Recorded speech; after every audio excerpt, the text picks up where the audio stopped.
Bonjour à tous, on se retrouve aujourd'hui pour un nouveau format dans lequel je vais essayer des scooters électriques en libre service. Une fois que j'en aurai essayé plusieurs de plusieurs compagnies, je ferai une vidéo comparative dans laquelle je vous donnerai mon avis sur les différents scooters en libre service, en tout cas à Paris, et je parlerai à chaque fois de 3 points. Le premier point, ça sera le scooter, donc son agilité, les freins, le moteur, les équipements, etc. Le second point, ce sera l'application mobile, donc le design, la facilité d'utilisation, la zone d'utilisation des scooters, donc la carte. Et le troisième point, ce sera le prix, ainsi que les différentes offres proposées par les entreprises. On commence aujourd'hui par Cityscoot, la première entreprise à avoir développé le service de scooter en libre service à Paris. Pour ne rien rater des prochaines vidéos, n'oubliez pas de vous abonner à la chaîne, mais aussi de liker et de commenter.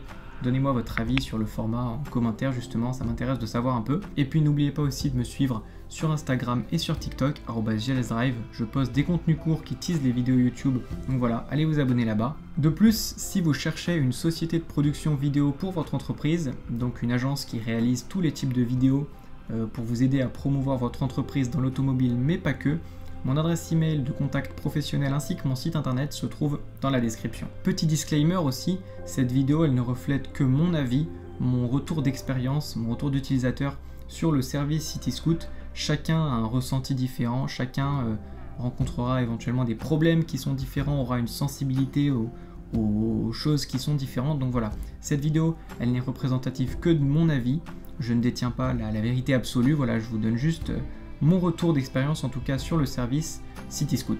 Aussi, petite précision, je fais cette vidéo en janvier 2024 et il se trouve que depuis quelques semaines, quelques mois il me semble même maintenant, Cityscoot est en cessation de paiement. Ils cherchent activement des fonds pour renouveler la flotte qui est un peu vieillissante et continuer à proposer leurs services dans Paris. Est-ce que les scooters, qui sont selon moi les meilleurs, et je vais le détailler dans cette vidéo, ne sont pas aussi un peu trop chers à développer et à entretenir pour en faire un business rentable? On le saura dans les mois qui viennent s'ils arrivent à redresser le navire ou s'ils finissent par déposer le bilan.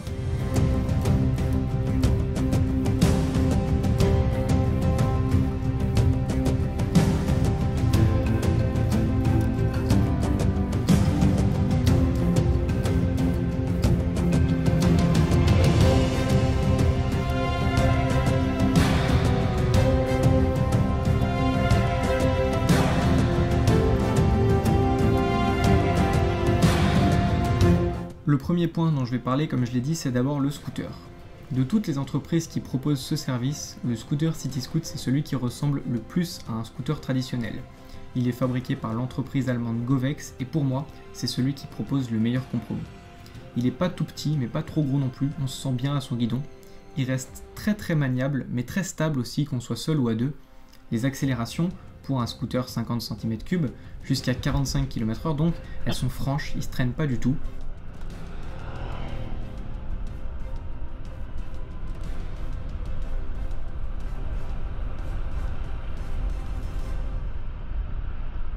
Et le freinage, il est confié à des disques et il est aussi très bon pour un scoot équivalent 50 cm3.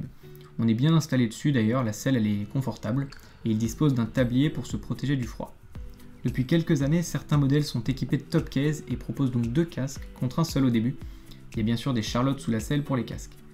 Au niveau simplement de la conduite, du feeling de conduite, c'est le meilleur scooter pour moi parce que sur tous les aspects, il est un peu au-dessus des autres. Le châssis, si on peut appeler ça comme ça, le moteur, les freins, le confort. Il a vraiment, pour moi en tout cas, le meilleur ressenti et ça c'est quelque chose que je trouve très appréciable.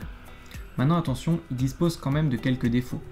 Déjà l'ergonomie des commandes de guidon, elle aurait pu être un peu mieux pensée. Le système de petits boutons pour faire revenir le clignotant, c'est un peu chelou. Et puis le mode Eco ou Boost, personnellement je sais pas ce qui change, j'ai jamais senti de différence. Le bouton de mise en route aussi, les utilisateurs ils oublient de l'éteindre, donc il reste toujours activé. C'est pas du tout grave, c'est des petits détails qui sont pas très importants, mais je le dis quand même, c'est un peu les défauts du scooter Cityscoot. Autre chose aussi, le support de téléphone, il inspire pas vraiment confiance. À une époque, il y avait une espèce de pochette dans le tablier, mais ça a disparu et ils ont remplacé ça par un support en alu. Alors la pochette, c'était pas vraiment mieux, il fallait vraiment baisser la tête pour voir son téléphone, donc c'était un peu dangereux, et puis elle était toujours crade. Mais voilà, maintenant l'espèce de petit support en métal, moi personnellement il m'inspire pas du tout confiance. Dernier point aussi, et je pense que c'est parce que ce sont les scooters qui sont en service depuis plus longtemps, mais il y a un grand nombre de petits équipements qui sont vraiment fatigués sur les Cityscoot. Les rétroviseurs ils sont souvent cassés, et il y a d'autres éléments qui sont souvent détériorés, en tout cas plus fréquemment que dans les autres compagnies de scooters électriques. On peut noter par exemple les clignotants ou les leviers, tout ça c'est des choses qui sont plus abîmées que chez les concurrents. Après il faut dire que les CityScoot sont en service depuis 2016 contre 2021 il me semble pour les autres, donc forcément ils sont plus anciens, plus fatigués, ça va de soi. Niveau batterie, elles sont très souvent complètement chargées, c'est très rare de trouver un scooter avec moins des 3/4 du plein d'électricité. En tout cas, j'ai vraiment jamais eu de soucis de ce côté-là. Au niveau du deuxième point, donc l'application mobile, moi je parlais de l'application sur iPhone parce que c'est celle que j'utilise et elle est plutôt bien. Le design il est sobre, c'est quelque chose que j'apprécie personnellement. L'application elle est assez fluide, c'est important, ça pourrait être un chouïa perfectible mais c'est déjà très bien. Le menu il est assez clair, je pense que ça pourrait être un peu plus simple, mais on rencontre pas de difficultés pour comprendre et naviguer dans les fonctionnalités. On peut consulter ses trajets, ses factures, le nombre de minutes créditées en avance sur notre compte, nos moyens de paiement, les informations de notre compte, le programme de fidélité, de parrainage, un centre d'aide.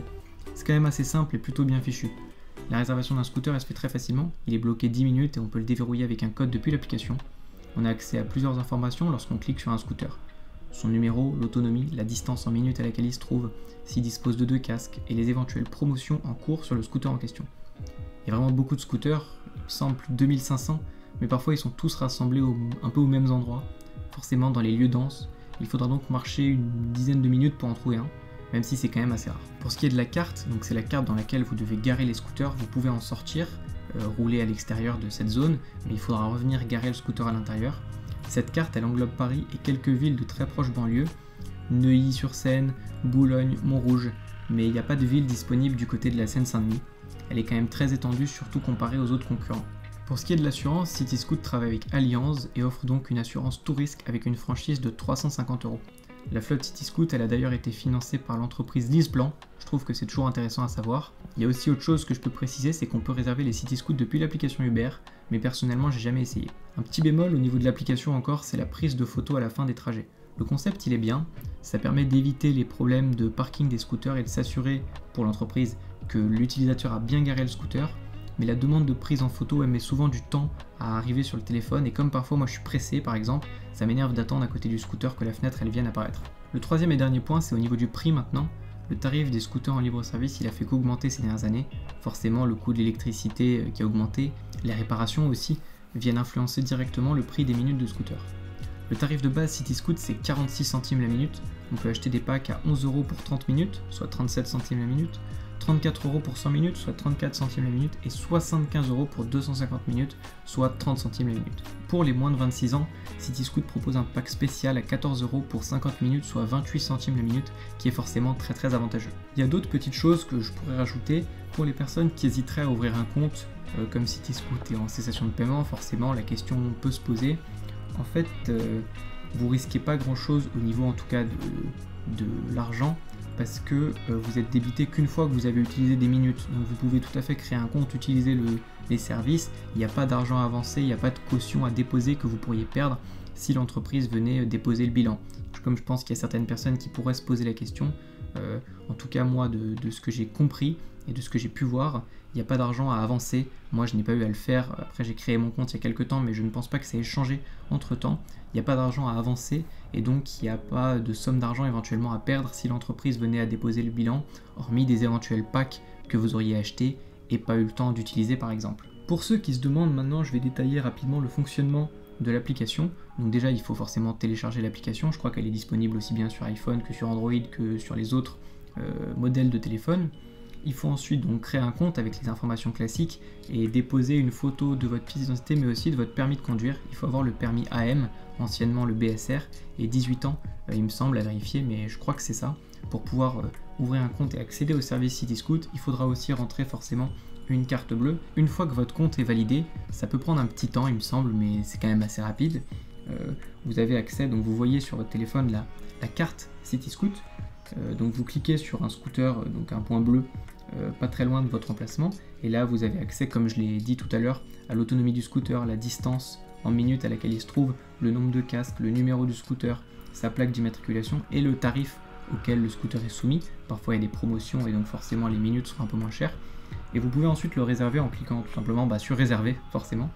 Il est bloqué pendant 10 minutes, donc ça vous donne 10 minutes pour vous y rendre, et une fois que vous arrivez sur le scooter, il suffit de soit rentrer le code que vous avez dans l'application sur le clavier du scooter, soit le déverrouiller depuis votre téléphone. Ensuite, il y a un bouton pour ouvrir le top case ou la selle et pouvoir mettre le casque. N'oubliez pas aussi, il faut penser à prendre vos propres gants homologués 2 roues. C'est obligatoire maintenant en France d'avoir des gants homologués pour faire du 2 roues et ça CityScoot ne les fournit pas. Une fois que vous êtes correctement équipé, vous pouvez rouler. Je crois qu'il y a un système de pause si vous souhaitez par exemple garer le scooter mais ne pas le rendre, qu'il soit un peu bloqué pour vous. Vous pouvez le mettre en pause et ça doit coûter un prix différent à la minute, je ne sais pas exactement comment ça fonctionne. Et ensuite pour le rendre, il suffit de vous garer sur les bonnes places, ça c'est important, de remettre le casque à l'intérieur et de cliquer sur terminer la course soit dans l'application, soit sur le scooter. Le scooter va se verrouiller et vous devez attendre que la LED verte apparaisse sur le scooter pour pouvoir vous en aller. N'oubliez pas aussi de prendre la photo via l'application CityScoot, il y a une fenêtre qui s'ouvre et qui vous propose de prendre une photo pour montrer que vous avez bien garé le scooter, ça c'est assez important. Et voilà un peu comment ça se passe.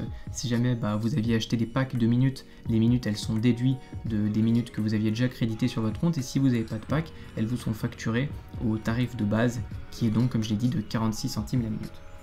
Autre chose aussi pour les personnes qui se poseraient la question, si jamais vous n'avez aucune expérience en 2 roues, c'est important de se renseigner auprès de CityScoot. Je crois qu'ils organisent des formations pour vous apprendre un peu à manier justement un scooter électrique. C'est vrai que pour les personnes peut-être qui se diraient que c'est comme le vélo, non, c'est beaucoup plus lourd, ça réagit pas pareil, c'est très différent et la conduite parisienne c'est quelque chose d'assez spécial, il faut le vivre pour comprendre ce que c'est.